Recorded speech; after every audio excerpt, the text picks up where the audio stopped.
least it was until that night. I was with Lord Quintus when the capital fell, and thus spared. My family, who did not own a radio, were less fortunate. When dawn came, I made my way here. My parents, my little brother and sister, they were still inside. But they weren't themselves, and they tried to. And I had to.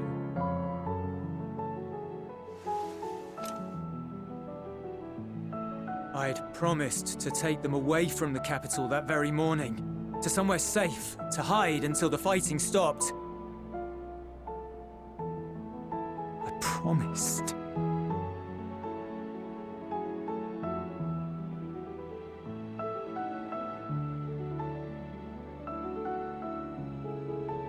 The Garlean flag bears a chain, the bonds between our countrymen. A red link at its center, the blood of the fallen. Our loved ones who lived and died for Garlemald.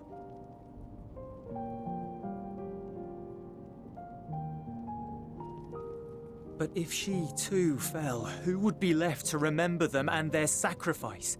What enduring proof would there be that they were ever here?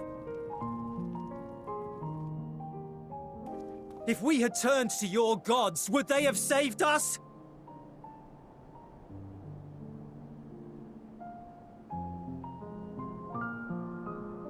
I'm sorry, forget I spoke. We should go.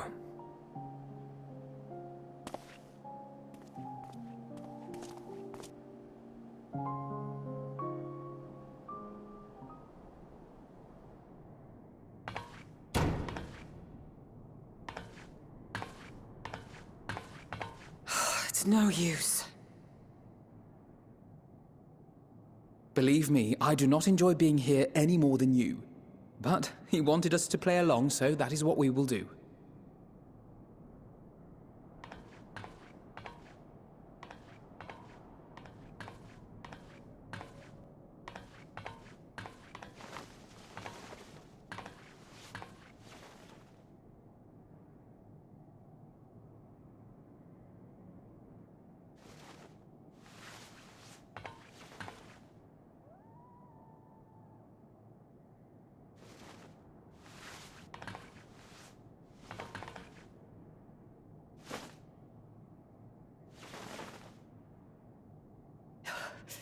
So cold.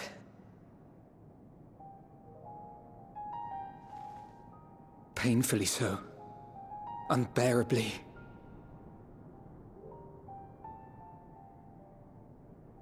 I've been thinking about what Quintus said. About why no one would accept Garlean rule. Irreconcilable differences. When coexistence isn't an option, only conquest remains. Varys at Gimlet said much the same. Only by uniting the world beneath a single standard would we rid ourselves of the Ascians.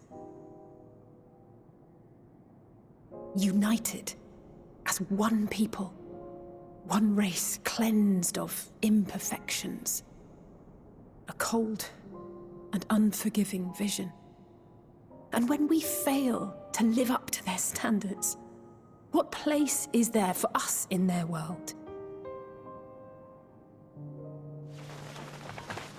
But the truly sad, truly frustrating thing is how damnably similar it all is to the lofty ideals of Father and the Forum.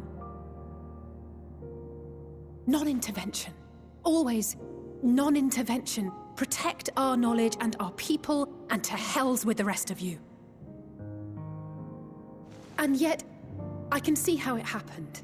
Varys and Father looked to their elders for guidance and took their virtues as their own. But for this world was of their making. In who else could they place their trust? All of us lost in a sea of chaos, searching desperately for purpose and meaning. But it shouldn't just be an extension of another's. It has to be ours. It has to be. We all have a stake in this world. No one should be silenced. I won't deny that we lack the experience of people such as Father or Quintus. Perhaps they've come to see the world as a series of problems, and the most efficient way of solving them, to reduce everything to fundamental forms. A stone is a stone, a cloud, a flower, no more than that. Simple descriptions that strip the subject of distinguishing characteristics. A man is a man, divided according to race, creed, or allegiance, and to some, defined by such associations. Is that what you think? In my misbegotten youth. But what I believed wisdom was no more than aggressive ignorance. I've since learned to look beyond the banners and the politics, to see people as individuals with their own hopes and dreams.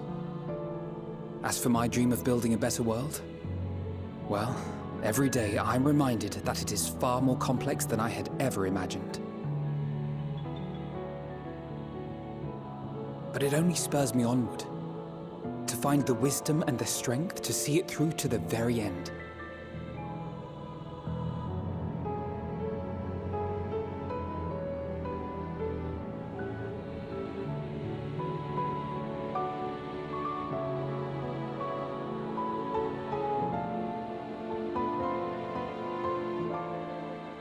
All of our supplies and an immediate withdrawal. These are your conditions? Demands. And you forgot about the airship. Once again, you will leave one behind. It will be used to return the prisoners. Their collars will be removed prior to the exchange.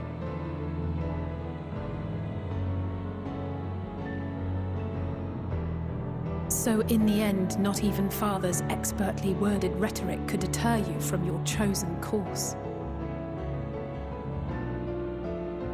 Huh? Not that I thought for a moment that it would. I've no love for violence, of course, but ours is a cause worth fighting for.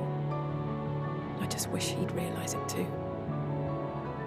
Sometimes the only way to protect the ones you love is to take a stand, to refuse to suffer in silence.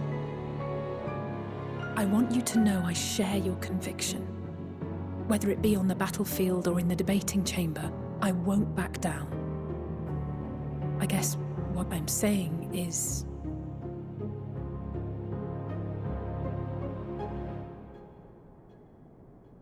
You've found your own reason to fight.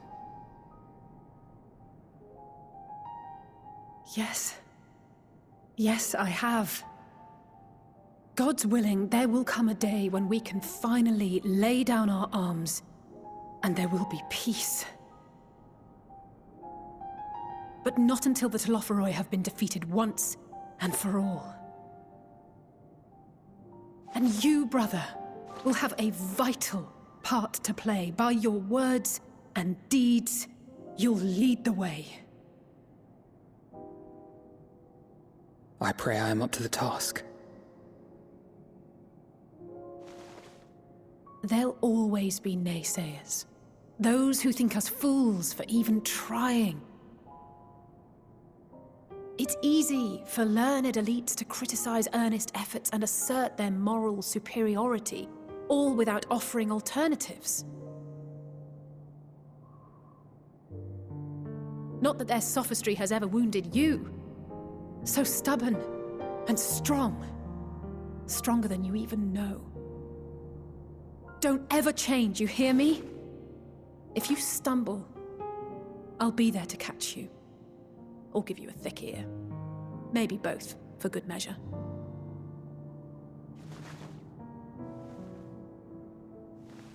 Thank you, Alisae.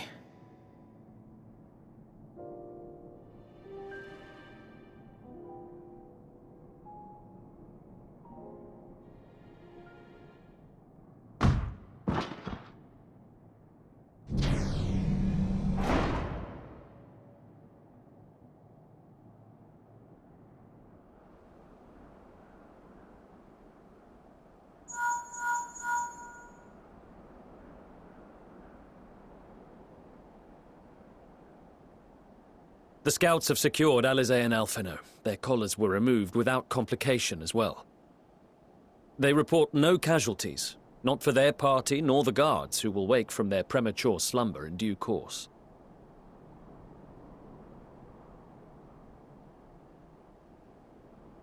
It would appear the situation has changed. I propose new terms. We have information that will be of great interest to Lord Quintus, and I wish to speak with him in person.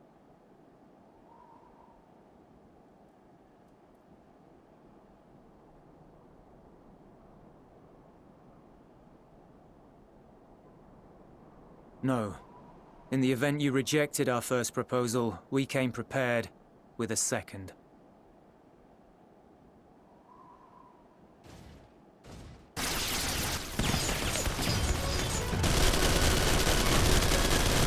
Ambush!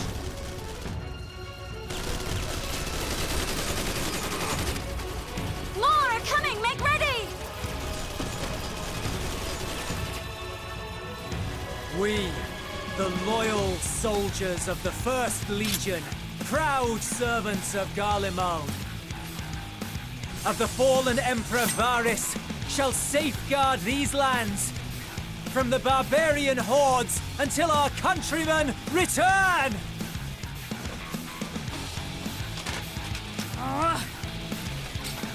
Stop, both of you!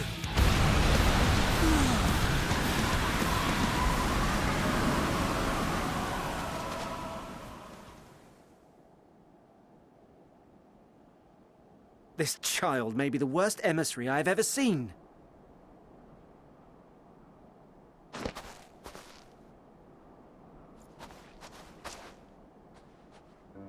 We received an urgent communication from the Grand Company of Eorzea.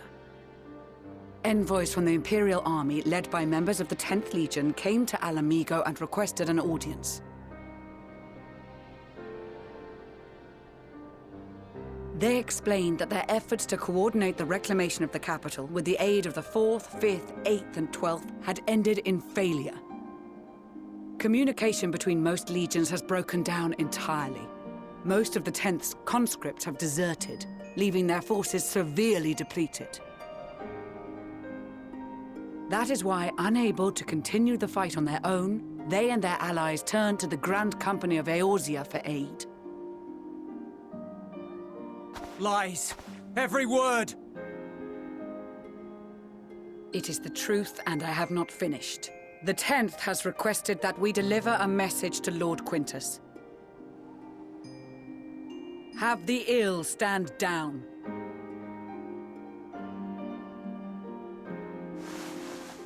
You have been listening, my lord? What are your orders?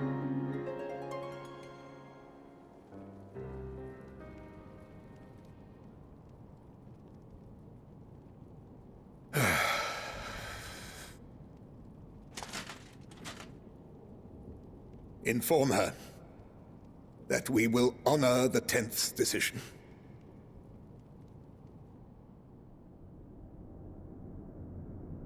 Bereft of hope, and now dignity.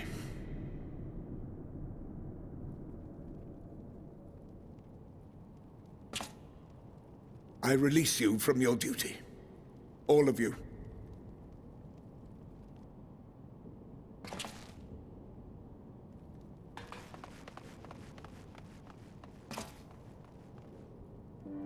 I take solace, your radiance, in the knowledge you are not here to witness our debasement.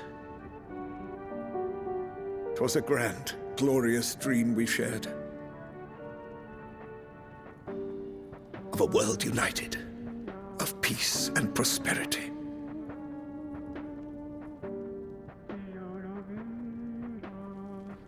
We are ghosts, you and I, memories of days gone by.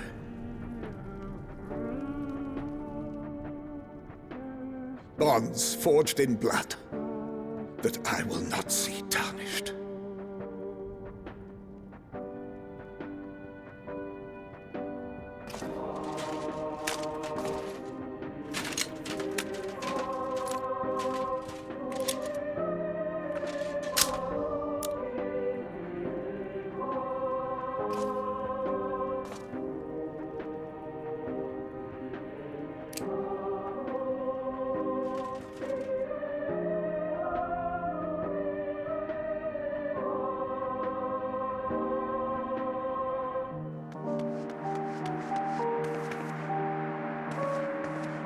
Quickly! We have to reach the station before it's too late.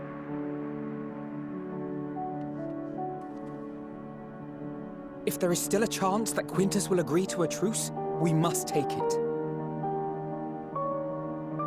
I just hope we get there before he and his men do something rash.